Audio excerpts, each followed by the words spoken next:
Est-ce que l'usure d'un wedge, donc par exemple, aujourd'hui, on va tester là, au niveau des 60 degrés, est-ce que l'usure d'un wedge fait vraiment une grosse différence? C'est-à-dire que plus la face est usée, est-ce qu'elle a vraiment une grosse incidence sur la réaction de la balle?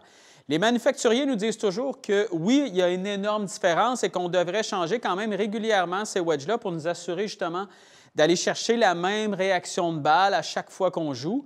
Et ce, même si on est, par exemple, un golfeur qui est un peu plus débutant ou un golfeur qui est plus avancé, on devrait voir quand même une bonne différence si on a un wedge vraiment qui est moins usé par rapport à un wedge qui l'est un peu plus. Mais ce qu'on va faire aujourd'hui, en fait, c'est qu'on va voir justement, selon certaines distances, si ça fait vraiment une grosse différence. On va se servir aujourd'hui du simulateur, encore une fois, et au niveau du simulateur, au niveau de l'image présentement, c'est normal, vous ne voyez pas très bien l'image, mais ce qu'on va faire, c'est que lorsque je vais frapper la balle, je vais vous montrer en temps réel ce que l'image de l'ordinateur nous donne. Donc, vous allez voir une image qui va être nettement plus claire que ce qu'on voit présentement. On ne voit pas bien l'image présentement simplement parce que je mets beaucoup de lumière pour la caméra, c'est tout. Ce qu'on fait, on va faire des coups de 30 verges, 60 verges, à peu près 80 verges pour mes amis européens. Je vais vous mettre ça aussi en mètres là, pour être certain de bien comprendre au niveau des distances. Et je vais utiliser deux wedges. Je ne dirai pas nécessairement les marques, mais je vais utiliser par exemple un vieux wedge que j'ai qui a quand même une face qui est extrêmement usée. Et j'ai le wedge que je joue présentement aussi, qui n'est pas nécessairement neuf, mais qui est quand même relativement récent. Donc, on devrait voir quand même une différence selon ce que les manufacturiers nous disent. On essaie ça avec la TaylorMade TP5X. On débute ça avec un coup relativement court, donc de 30 verges. Et ce qu'on veut voir surtout, et ce qui devrait faire la grosse différence, c'est vraiment au niveau du backspin, donc au niveau de la rotation que va avoir la balle sur elle-même. Plus on a de backspin, plus lorsque la balle tombe sur le green, plus elle va avoir tendance à quand même stopper rapidement. Et normalement, lorsqu'on a un wedge qui est un peu plus usé, ce qu'on nous dit, c'est que justement, la balle va avoir moins tendance à tourner parce qu'il y a un peu moins de... En fait, le club est moins capable d'agripper la balle pour la faire tourner. On y va avec des coups relativement courts et on va voir la différence. Premier coup qu'on peut voir ici, 4914 de backspin. Donc, on va en frapper plusieurs comme ça et on va pouvoir voir les moyennes.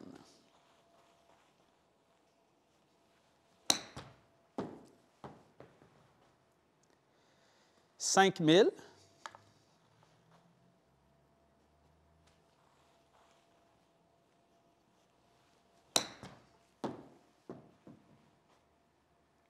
4792,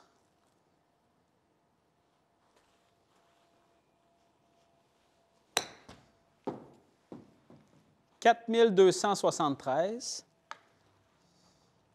et une dernière,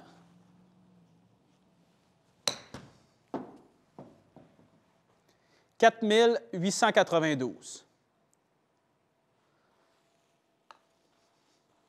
Parfait. Donc, maintenant, ce qu'on va faire, c'est qu'on va utiliser le wedge qui est en meilleure condition et on devrait voir quand même une bonne différence. Ça, c'était pas bien tapé du tout. Donc, 4060. Je crois qu'on devrait voir beaucoup mieux par la suite. « 5369.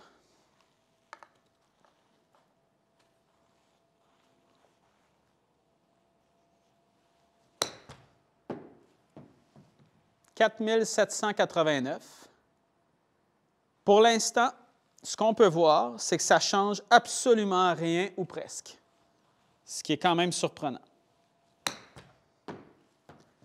4970, aucune différence encore une fois. Et on y va avec une dernière.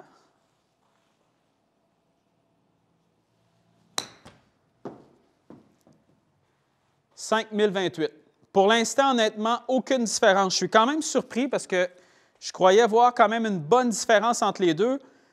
En fait, je croyais voir plus de différence au niveau de ces petits coups-là que, par exemple, les plus longs. Donc là, je ne sais pas du tout où on s'en va avec les résultats pour les prochaines distances, mais pour l'instant, à 30 verges, honnêtement, ça ne fait pas une grosse différence. Il faut dire aussi qu'il y a quand même une bonne différence de génération aussi entre le wedge que j'utilise présentement et le wedge un peu plus usé. Le wedge plus usé est beaucoup plus vieux, donc supposément avec les nouveaux wedges ont énormément plus de technologie et tout ça.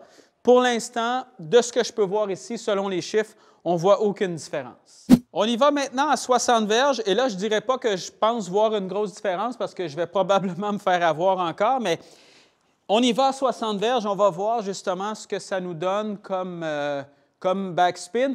Et pour l'instant, je me fous un peu d'être près du drapeau ou pas, ça n'a pas nécessairement d'importance. Je vais simplement voir comment la balle réagit.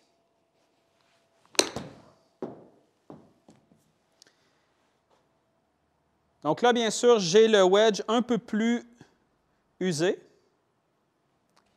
8042, ce qui est merveilleux.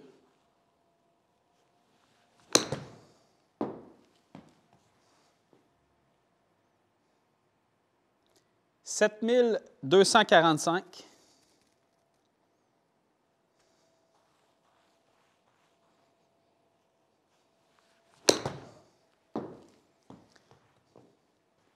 « 6992. » Honnêtement, là, je suis extrêmement surpris. Une dernière à cette distance-là. «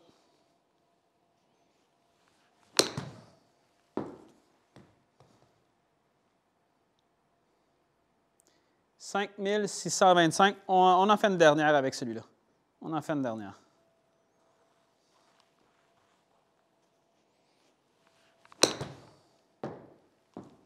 7006. » On y va avec le wedge que j'utilise présentement et je ne crois pas qu'on va voir une énorme différence.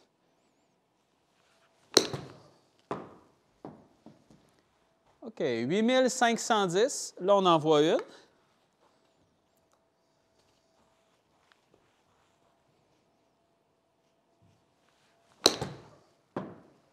« 8400. » OK, là, on commence à voir vraiment une différence. 8436.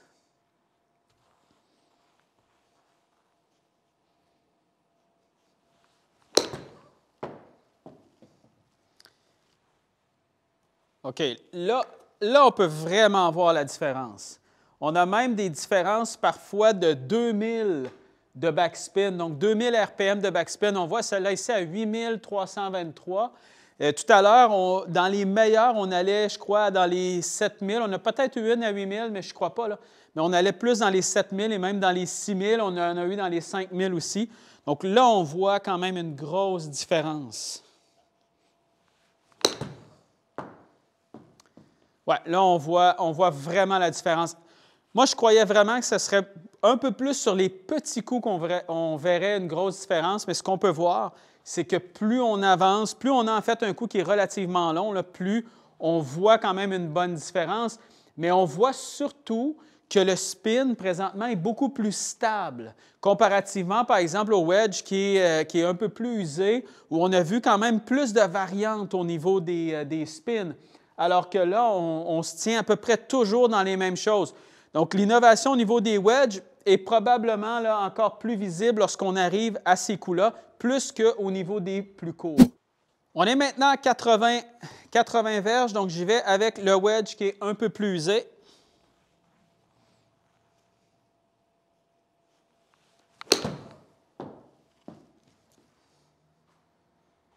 Moi, je veux simplement voir le backspin, 10 000. Donc ça, c'est bon.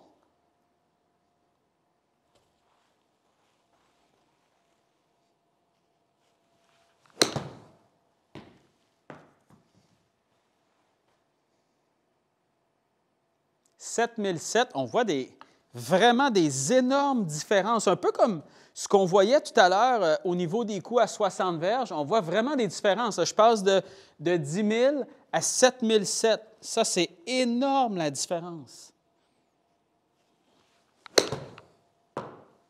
6008, même chose encore.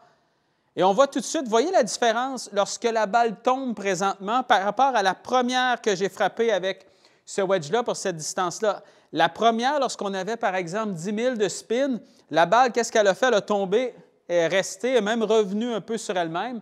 Et là, quand on tombe à du 7000 ou à du 6008 pour ces distances-là, la balle, ce qu'elle fait, c'est qu'elle tombe et elle roule beaucoup plus. Donc, on voit beaucoup d'instabilité au niveau de ces distances-là avec ce wedge-là. 9002. Parfait. Donc, on y va maintenant avec le wedge que j'utilise plus régulièrement.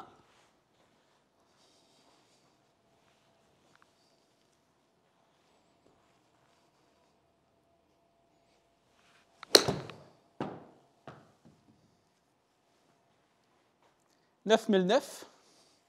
Et comme je vous disais, pour l'instant, je me fous un peu que la balle soit directement au drapeau ou pas. Je veux simplement aller chercher à peu près la distance et je veux simplement avoir le spin. Ce qu'on a vu tout à l'heure au niveau du 60 verges, donc la distance un peu plus courte, on voyait qu'on avait beaucoup plus de stabilité au niveau du spin. Et c'est exactement ce qu'on voit encore. Là, on se tient beaucoup plus 9005 à 9009, donc on est beaucoup plus là-dedans. Le wedge tout à l'heure nous amenait vraiment des énormes variantes. Et qu'est-ce qui fait que ça variait comme ça? Honnêtement, je ne sais pas. C'est peut-être parce que, tout dépendant où on le frappe dans la face, peut-être qu'il y a des parties de la face justement qui sont un peu moins usées, qui font qu'on est capable de s'agripper un peu plus, on a un peu plus de spin, sinon un peu moins. J'en ai aucune idée, mais on voit vraiment quand même une grosse différence. On y va avec une dernière comme ça.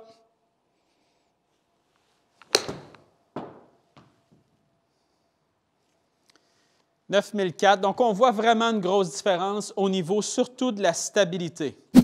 Alors, est-ce que ça fait vraiment une différence? Oui, de ce qu'on peut voir. Et je suis vraiment surpris parce que moi, je croyais vraiment voir un peu plus de différence du fait d'avoir des wedges qui ne sont pas capables d'amener vraiment un backspin qui est très haut. Et je croyais vraiment aussi voir, là, surtout au niveau des coups d'approche beaucoup plus courts, c'est là que je pensais voir encore plus de différence. Mais à très courte distance, pas nécessairement. Donc souvent, quand on utilise par exemple des 60 degrés comme ça et qu'on se dit « Ah, mais mon wedge va quand même bien lorsque je suis près du green, tout ça », bien, c'est probablement ce qui l'explique. C'est-à-dire que quand on a des petits coups, on ne voit pas tant la différence. Mais si on utilise, par exemple, un 60 degrés comme ça, ou un 58 ou un 56, sur des distances qui sont un peu plus grandes, bien, c'est là qu'on commence à voir vraiment là, une grosse différence. Et surtout, c'est qu'on voit une grosse différence au niveau de la variation. Avec un wedge qui est un peu plus récent, en fait, ce qu'on peut voir, et que la face est moins usée, ce qu'on peut voir, c'est que le spin ne varie pas beaucoup. Donc, on peut s'attendre à beaucoup plus de constance lorsque la balle tombe sur le green. Et comme je dis toujours, c'est pas nécessairement, on n'a pas nécessairement besoin d'être quelqu'un qui est capable de faire du backspin ou quoi que ce soit, c'est pas ça. C'est simplement que peu importe notre niveau de jeu, le club va nous donner quand même un peu plus de constance sur la réaction de la balle et comment cette balle-là, justement, là, lorsqu'elle va tomber, est-ce qu'on va aller chercher plus de distance, moins de distance, tout ça? Donc, on va quand même avoir une constance, peu importe notre niveau de jeu. Ce qu'on voit là qui est vraiment défaillant lorsque le wedge est beaucoup plus usé, où on peut voir là, vraiment des grosses variantes entre les spins. Donc, on va avoir assurément une variante aussi au niveau des distances.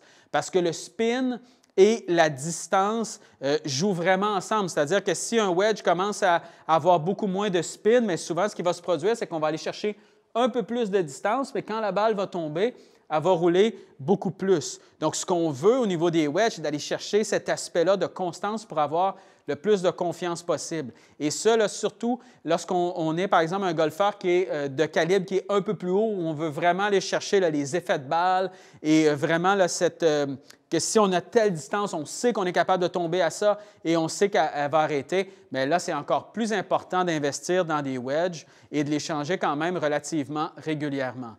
Donc, façon de le voir peut-être lorsque vous arrivez sur le parcours, si vous voyez que les coups un peu plus longs, vous avez moins de réaction de balle, mais c'est peut-être un peu plus même là-dessus qu'on doit se fier que nécessairement sur les petits coups d'approche. Et c'est à partir de là qu'on peut décider si oui ou non, là, vraiment, on peut changer le wedge. Et la façon de le voir aussi, ce n'est pas nécessairement Lorsqu'un wedge devient usé, ce n'est pas nécessairement uniquement une question de rainure. Donc, on regarde souvent là, seulement les rainures là, pour voir si, par exemple, elles sont encore profondes et tout ça. C'est ce qui fait nécessairement qu'un wedge est encore bon ou non. Ce n'est pas nécessairement ça. C'est que c'est aussi sur la surface de la face, c'est-à-dire que c'est un peu comme si sur la surface du wedge, on avait un peu comme comment je dirais ça, un peu comme un papier abrasif. C'est comme si la surface avait une certaine résistance elle aussi, qui fait que lorsqu'on arrive à travers la balle, le club est capable de mieux prendre la balle et de la faire tourner encore plus. Plus un wedge est usé, plus, oui, les rainures sont usées, mais plus aussi la surface va l'être, qui fait qu'on va avoir moins de rotation. Et on le voit bien là, au niveau, par exemple, des coups qui sont un peu plus longs. On a vu vraiment une grosse différence. Je ne vous dirais pas nécessairement de les changer chaque saison parce qu'on sait à quel point ça coûte cher. Si vous avez les moyens, allez-y, c'est certain. Mais allez-y selon aussi ce que vous voyez en fait sur le parcours et selon le fait de à quel point vous jouez souvent ou non. Parce que pour une personne, on peut le changer chaque saison si on joue plusieurs fois par semaine, alors que si vous jouez par exemple une fois par semaine ou une fois par 2 semaines, probablement que votre wedge va vous durer quand même quelques années. Donc, allez-y selon un peu ce que vous voyez sur le parcours, mais c'est intéressant de voir aujourd'hui qu'est-ce qui fait la différence justement entre un wedge qui est un peu plus usé et un autre qui est en meilleure condition.